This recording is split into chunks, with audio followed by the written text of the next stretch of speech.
भगवत गीता अध्याय 2 गीता का सार। हरे कृष्णा। श्लोक नंबर 1। तम तथा कृपया विष्टिम शृणु पूर्णा कुलेक्षणम विषिदंतमिदं वाक्यमुवाच मधुसूदन। संजय ने कहा, करुणा से व्याप्त शोकयुक्त अश्रुपूरित नेत्रों वाले अर्जुन को देखकर मधुसूदन कृष्ण ने ये शब्द कहे। तात्पर्य: भौतिक पदार्थों के प्रति करुणा, शोक तथा अश्रु ये सब असली आत्मा को न जानने के लक्षण है। शाश्वत आत्मा के प्रति करुणा ही आत्म साक्षात्कार है। इस श्लोक में मधुसूदन शब्द महत्वपूर्ण है। कृष्ण ने मधुस नामक असुर का वध किया था और अब अर्जुन चाह रहा है कि कृष्ण उस अज्ञान रूपी असुर का वध करे जिसने उसे कर्तव्य से विमुख कर रखा है। यह कोई नहीं जानता कि करुणा का प्रयोग कहाँ होना चाहिए। डूबते हुए मनुष्य के वस्त्रों के लिए करुणा मूर्खता होगी। अज्ञान सागर में गिरे हुए मनुष्य को केवल उसके बाहरी पहनावे अर्थात स्थूल शरीर की रक्षा करके नहीं बचाया जा सकता। जो इसे नहीं जानता और बाहरी पहनावे के लिए शोक करता है वह शूद्र कहलाता है, अर्थात वह व्यर्थ ही शोक करता है। अर्जुन तो क्षत्रिय था, अतः उससे ऐसे आचरण की आशा न थी, किंतु भगवान कृष्ण अज्ञानी पुरुष के शोक को विनष्ट कर सकते हैं और इसी उद्देश्य से उन्होंने भगवद गीता का उपदेश दिया। यह अध्याय हमें भौतिक शरीर तथा आत्मा के वैश्लेषिक अध्ययन द्वारा आत्म साक्षात्कार का उपदेश देता है, जिसकी व्याख्या परम अधिकारी भगवान कृष्ण द्वारा की गई है। यह साक्षात्कार तभी संभव है जब मनुष्य निष्काम भाव से कर्म करे और आत्म बोध को प्राप्त करे। श्लोक नंबर 2। कुत इस्त्वा कसमिदं विस्मय समुपस्थितम अनार्य जुष्ट मैं सर्वज्ञ कीर्ति कर अर्जुनम। श्री भगवान ने कहा, हे अर्जुन, तुम्हारे मन में यह कलम से आया कैसे? यह उस मनुष्य के लिए तनिक भी अनुकूल नहीं है जो जीवन के मूल्य को जानता हो। इससे उच्च लोक की नहीं अपितु अपयश की प्राप्ति होती है। तात्पर्य: श्री कृष्ण तथा भगवान अभिन्न है, इसलिए श्री कृष्ण को संपूर्ण गीता में भगवान ही कहा गया है। भगवान परम सत्य की पराकाष्ठा है। परम सत्य का बोध ज्ञान की 3 अवस्थाओं में होता है: ब्रह्मा या निर्विशेष सर्वव्यापी चेतना परमात्मा या भगवान का अंतर्यामी रूप जो समस्त जीवों के हृदय में है, तथा भगवान या श्री भगवान कृष्ण। श्रीमद्भागवत में परम सत्य की यह धारणा इस प्रकार बताई गई है: वदन्ति ततौ विद्यस्तमं यज्ञानं द्वयं ब्रह्मति परमोत्तमेति भगवानिति शब्दते। परम सत्य का ज्ञाता परम सत्य का अनुभव ज्ञान की 3 अवस्थाओं में करता है और ये सब अवस्थाएं एक रूप है। ये ब्रह्मा परमात्मा तथा भगवान के रूप में व्यक्त की जाती है। इन 3 दिव्य पक्षों को सूर्य के दृष्टांत द्वारा समझाया जा सकता है, क्योंकि उसके भी 3 भिन्न भिन्न पक्ष होते हैं, यथा धूप प्रकाश, सूर्य की सतह तथा सूर्य लोक स्वयं। जो सूर्य के प्रकाश का अध्ययन करता है वह नौसिखिया है। जो सूर्य की सतह को समझता है वह कुछ आगे बढ़ा हुआ होता है और जो सूर्य लोक में प्रवेश कर सकता है वह उच्चतम ज्ञानी है। जो नौसिखिया सूर्य प्रकाश, उसकी विश्व व्याप्ति तथा उसकी निर्विशेष प्रकृति के अखंड तेज के ज्ञान से ही तुष्ट हो जाता है, वह उस व्यक्ति के समान है जो परम सत्य के ब्रह्मा रूप को ही समझ सकता है। जो व्यक्ति कुछ अधिक जानकार है वह सूर्य गोले के विषय में जान सकता है, जिसकी तुलना परम सत्य के परमात्मा स्वरूप से की जाती है। जो व्यक्ति सूर्य लोक के अंतर में प्रवेश कर सकता है उसकी तुलना उससे की जाती है जो परम सत्य के साक्षात रूप की अनुभूति प्राप्त करता है। अतः जिन भक्तों ने परम सत्य के भगवान स्वरूप का साक्षात्कार किया है वे सर्वोच्च अध्यात्मवादी है। यद्यपि परम सत्य के अध्ययन में रत सारे विद्यार्थी एक ही विषय के अध्ययन में लगे हुए हैं। सूर्य का प्रकाश, सूर्य का गोला तथा सूर्यलोक की भीतरी बातें, इन तीनों को एक दूसरे से विलग नहीं किया जा सकता। फिर भी तीनों अवस्थाओं के अध्येता एक ही श्रेणी के नहीं होते। संस्कृत शब्द भगवान की व्याख्या वासुदेव के पिता पराशर मुनि ने की है। समस्त धन, शक्ति, यश, सौंदर्य, ज्ञान तथा त्याग के युक्त परम पुरुष भगवान कहलाता है। ऐसे अनेक व्यक्ति हैं जो अत्यंत धनी है, अत्यंत शक्तिमान है, अत्यंत सुंदर है और अत्यंत विख्यात, विद्वान तथा विरक्त भी है, किंतु कोई साधिकार यह नहीं कह सकता कि उसके पास सारा धन, शक्ति आदि है। एकमात्र कृष्ण ही ऐसा दावा कर सकते हैं, क्योंकि वे भगवान है। ब्रह्मा, शिव या नारायण सहित कोई भी जीव कृष्ण के समान पूर्ण ऐश्वर्यवान नहीं है। अतः ब्रह्मा संहिता में स्वयं ब्रह्मा जी का निर्णय है कि श्री कृष्ण स्वयं भगवान है, न तो कोई उनके तुल्य है न उनसे बढ़कर है। वे आदि, स्वामी या भगवान है, गोविंद रूप में जाने जाते हैं और समस्त कारणों के परम कारण हैं। ईश्वर परम कृष्णम सच्चिदानंद विग्रह अनादिरादि गोविंदम सर्व कारण कारणनम।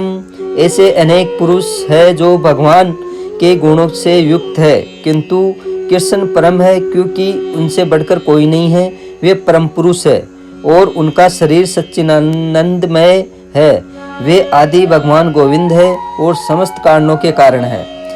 भागवत में श्री भगवान के नाना अवतारों की सूची है, किंतु कृष्ण को आदि भगवान बताया गया है, जिनसे अनेकानेक अवतार तथा ईश्वर विस्तार करते हैं। एते चांसकला पुंसम कृष्णस्तु भगवान स्वयं इंद्रारि व्याकुलम लोकम मडयंती युगे युगे। यहाँ पर वर्णित सारे अवतारों की सूचियाँ या तो भगवान की असंख्य कलाओं अथवा पूर्ण कलाओं की है, किंतु कृष्ण तो स्वयं भगवान है। अतः कृष्ण आदि भगवान परम सत्य परमात्मा तथा निर्विशेष ब्रह्मा दोनों के उद्गम है। भगवान की उपस्थिति में अर्जुन द्वारा सब जनों के लिए शोक करना सर्वथा अशोभनीय है। अतः कृष्ण ने कुछ शब्द से अपना आश्चर्य व्यक्त किया है। आर्य जैसी सभ्य जाति के किसी व्यक्ति से ऐसी मलिनता की उम्मीद नहीं की जाती। आर्य शब्द उन व्यक्तियों पर लागू होता है जो जीवन के मूल्य को जानते हैं और जिनकी सभ्यता आत्म साक्षात्कार पर निर्भर करती है। देहात्म बुद्धि से प्रेरित मनुष्य को यह ज्ञान नहीं रहता कि जीवन का उद्देश्य परम सत्य है या विष्णु या भगवान का साक्षात्कार है। वे तो भौतिक जगत के ब्रह्मा स्वरूप से मोहित हो जाते हैं। अतः वे यह नहीं समझ पाते कि मुक्ति क्या है। जिन पुरुषों को भौतिक संबंध से मुक्ति का कोई ज्ञान नहीं होता, वे अनार्य कहलाते हैं। यद्यपि अर्जुन क्षत्रिय था, किंतु युद्ध से विचलित होकर वह अपने कर्तव्य से गुमराह हो रहा था। उसकी यह कायरता अनार्यों के लिए ही शोभा देने वाली हो सकती है। कर्तव्य पथ से इस प्रकार का विचलन न तो आध्यात्मिक जीवन में प्रगति करने में सहायक बनता है, न ही इससे इस संसार में ख्याति प्राप्त की जा सकती है। भगवान कृष्ण ने अर्जुन द्वारा अपने स्वजनों पर इस प्रकार की करुणा का अनुमोदन नहीं किया। हरे कृष्णा। श्लोक नंबर 3।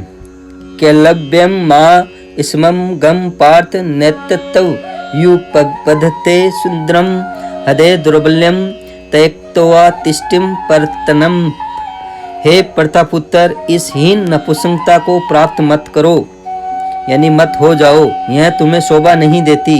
हे शत्रुओं के दमन करता, हृदय की शुद्र दुर्बलता को त्याग कर युद्ध के लिए खड़े हो जाओ।